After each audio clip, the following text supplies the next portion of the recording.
Hello everyone, my name is Sanya Sini. I'm from Deacon Pathway Programs AI ML Section Y. My roll number is 2510999115. So this is my HT task, and in this I have visualized YouTube data, and these are the settings I have uploaded from the collect.ipyng file, and I have executed all the commands. So this is my first question, E1. What is the monthly distribution of the positive, negative and the neutral sentiments in the video titles in the comment from Jan 2020 to Jan 21, and use visualization to answer this question for different news publisher channels and discuss your observation. So first of all, I loaded the data, which is videos equals to PD read CSV, and in the videos.csv I have loaded the video information, and in the comments.csv there are columns like comment underscore text and comment date, etc. like that. And next are functions.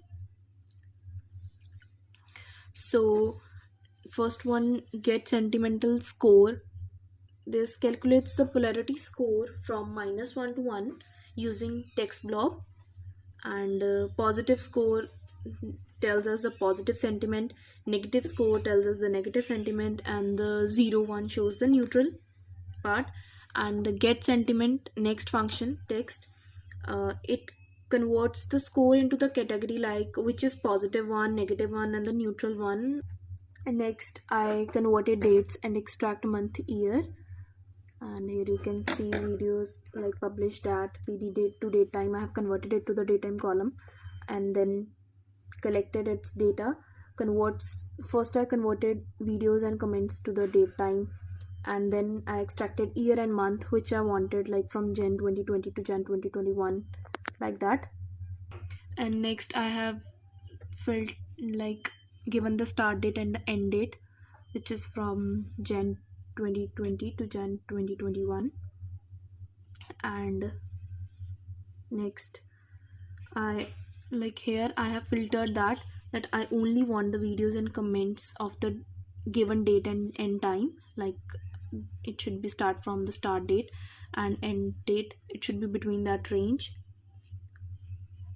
And next one, apply sentimental analysis. In this I have applied polarity score and the sentiment category to each video title and comment.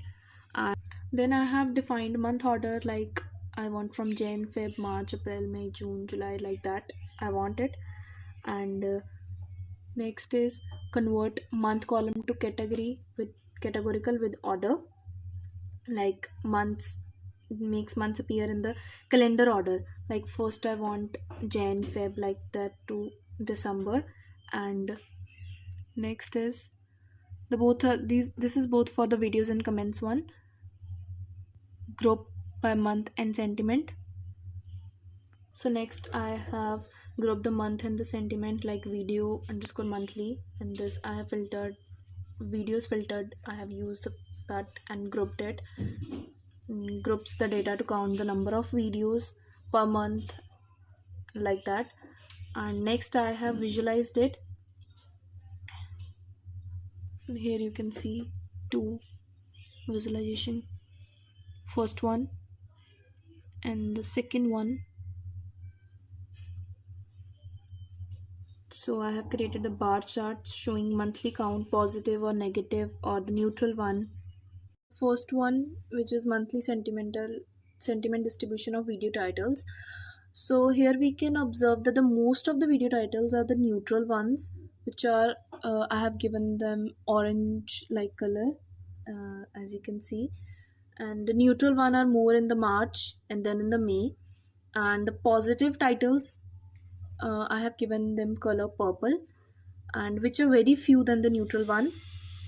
And the negative one I have given green color, which are very low, as we can see, and but it is very high in the April, and we can see.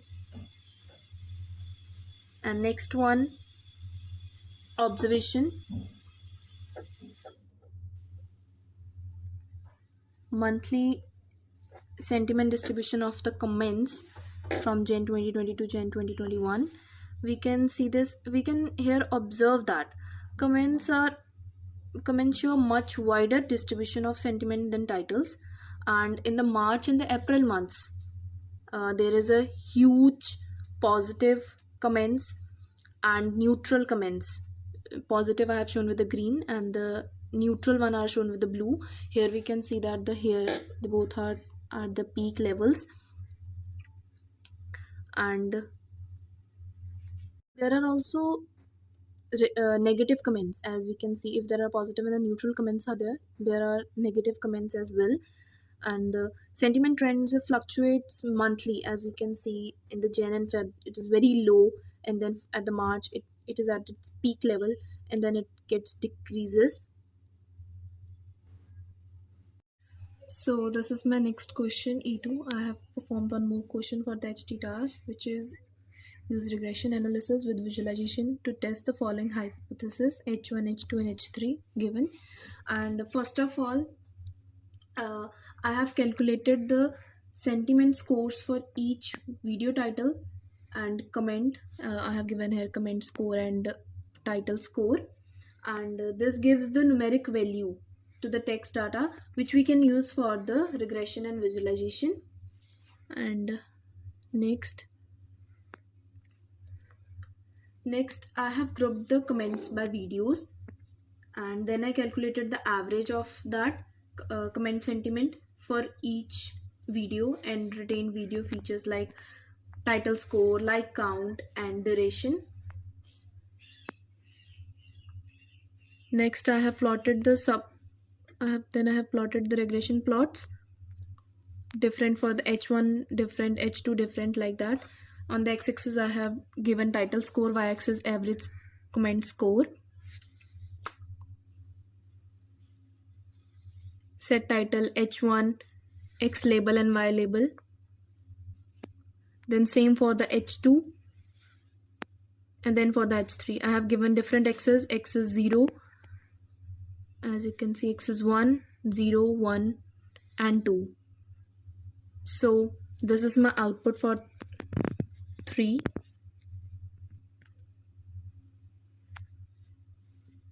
So in this first I have shown the plot title sentiment versus average comment sentiment, and in the second one likes versus comment score, average comment score, and third one duration versus average comment score.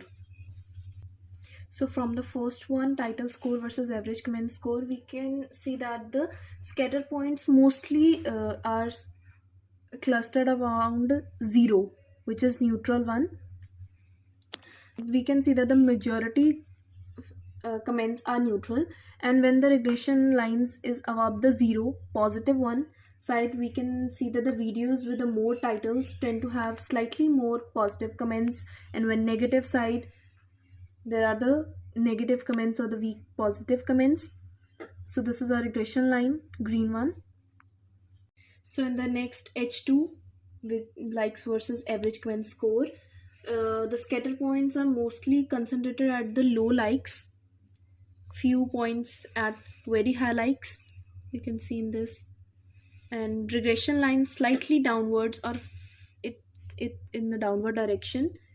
That means likes are not strongly affected, and the overall spread is like indicating high likes do not guarantee positive comments. So the third one, duration versus average comment score, we can see that the points spread across durations, like from very short to very long videos, and the regression line is slightly positive.